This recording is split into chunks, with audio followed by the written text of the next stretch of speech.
Hi, it's Jen Carter here, and today I'm going to show you a new die set that's been released from Frantic Stamper called Pop-Up Bases, and it's a set of 7 dies. And if you follow my blog, you've probably seen this card recently. This is the outside, and then when you open the card up, it has a pop-up mason jar inside with lilacs on it. And I don't know if you can see kind of how the side of the card looks, but there's a little pop-up mechanism inside of the card. Now, I've made cards like this before where I've made something pop up on the inside, but it always takes so many measuring steps and you have to get out your knife, and so this is just a really awesome die set that makes putting together these pop-up dies so easy. So when you get your pop-up bases, these are the dies that you get. There's so many different things that you can use. The die that I'm going to really use today is this little one here, and I'll show you exactly what you do with it. And then there's 3 coordinating dies that also go along with it that you can use to pop up all kinds of things inside of your card. And then there's another little die, it's this one right here, that you can use to make images move and spin on the card front. You can use it as a tab, you can use it to tie ribbon through, lots of little different things that you can use this one for. And then there's also these half circle tabs that you can use as closures, as like a little lip.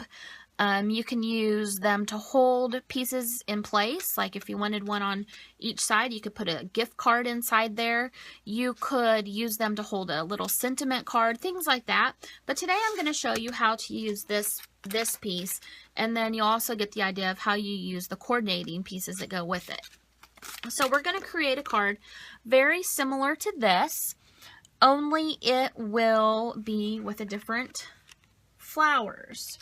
So starting off, I used this set from Frantic Stamper called Milk Bottle and Mason Jar. It's a set of 3. And this is the die that I used.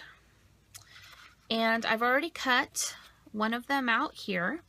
I love the details that you get with this die. Even without using stamps, you have all the details cut into the die already, and I love that about this set. It's really nice that way. Okay, so I've cut out one of those already. Now I've also cut out some of the flowers, and these flowers in my card I used the mix and match lilacs. Today I'm going to use the mix and match poppies just to kind of change things up a bit. Then you can also get these mix and match stems. And I love these stems because I have flower dies, but I don't have stems for them. And so this set is very, very versatile that you can use stems. The flowers come with leaves too. As you've seen, I've cut some of those out as well. But these stems are sold separately. Now I'm going to use one more die set today on this card, and that is this Country Hearts die collection.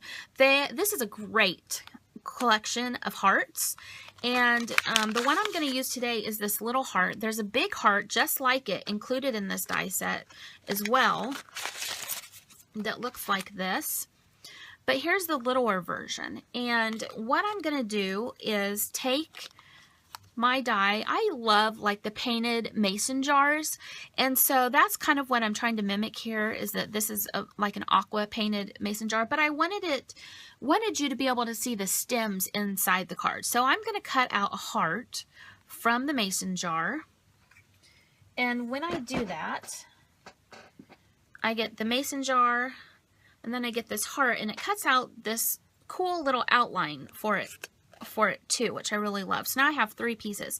What I want to do is I've cut a little piece of acetate, and this one has my fingerprints on it, so it needs to be cleaned off. You can get these little pieces of acetate like on an old transparency. You can, sometimes when you buy clear stamps, they'll include this piece on the back of your stamps, and I've saved all mine so I can use one of those pieces. You can buy clear cardstock, that's the same thing, and all I'm going to do is adhere it to the back of my mason jar so that it kind of gives that shiny glass-like look. And then after I've done that, I've cut this same heart out with a slightly darker color than the cardstock I've used. And I'm just going to use this little outline piece, and I'm going to glue it right on top of the acetate when I have that all adhered to give it a little bit of distinction, a little bit of a pop of color. And so when I've done all that, this is what my mason jar looks like. I don't know if you can see the shine that's on that acetate, but it has a clear shine, and this is a little bit dusty right now, but it gives you an idea of what it's going to look like. All right, looking at these flowers real quick before we move on to the next thing, I wanted to show you another quick tip about them. They have lots of details in them as well. And you can tell on these two here, I have inserted a little piece of purple cardstock to contrast that, to show where the center of the flowers are, to give it a little bit of dimension there. And I want to show you an easy way to do that. I've taken a piece just like this, and I popped out the center. That's what this little tiny piece right here is. I popped out the center, and I put a little piece of Scotch tape over the back of it. You can see that there. Then what I'm going to do is take the purple one that's just like it and line it right up on top of my pink cardstock. And then I have a little pin here, and I keep my pins here all the time because it seems like I always have a purpose for them. And I'm just going to poke that cardstock down. And so right away I have the inside of my flower done, and I've used this little flower as the stencil template as to where to put that centerpiece. So I didn't have to try and pick up this little tiny piece that sometimes they can be so hard to manipulate. I didn't have to try and pick it up and put it down in there exactly where I wanted it. I could just press it right on top. And I'm just pressing lightly so that I don't get holes in my cardstock. But it's just a great little tip on how to adhere tiny little pieces. All right, the next thing we're going to do is prepare the inside of this card. So for this card, you can see that there's a mat all the way around my card that's a 1/4 inch smaller than the base, the outside, the base of my card. So I've prepared a piece here. This piece here will be the outside of my card, and then I have a piece cut that will be the matted base. And what I've done is I found the middle and I scored 2 little lines. I only scored them a little way though. I didn't score them very far. This is going to act as a guide now for where I'm going to place this die. This die cuts and it scores. So it's going to score these lines, and it's going to score a line here, and then it's going to cut this long rectangle shape. So I've taken a piece of, this is just a piece of a Post-it note tape, and I'm going to line this up on top using those lines that I've scored. And I don't know how well you can actually see these lines, but I've just scored them to about here on each side. So I didn't score the whole piece, and that's so that the inside of here will be more stable. I'll show you what I mean in just a minute.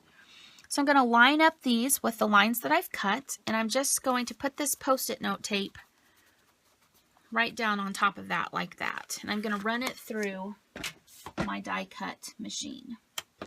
After I've die cut it, I'm going to just take that piece off, and the Post-it note kept it in place perfectly.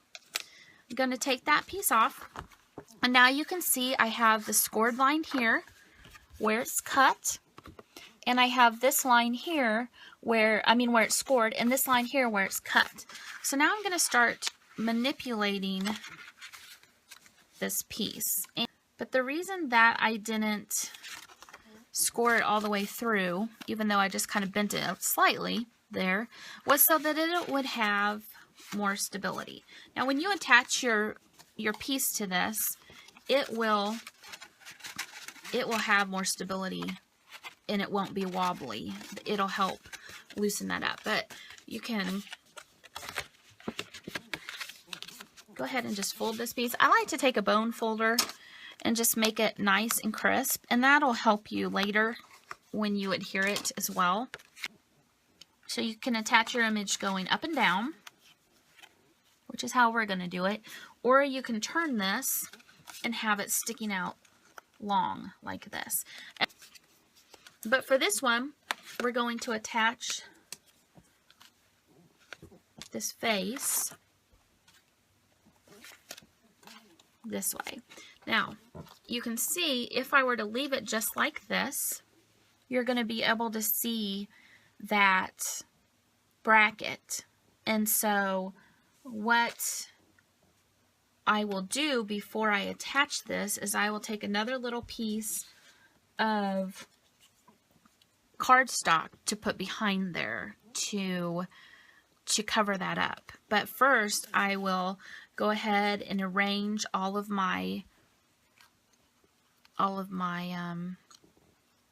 stems in the vase and my flowers on the vase, and then when I'm done with that, I'll take a little piece of scrap aqua paper, I'll put it behind there as a sandwich and just cut it off. Then I'm going to attach that whole thing to this, so you won't be able to see it, kind of like on here.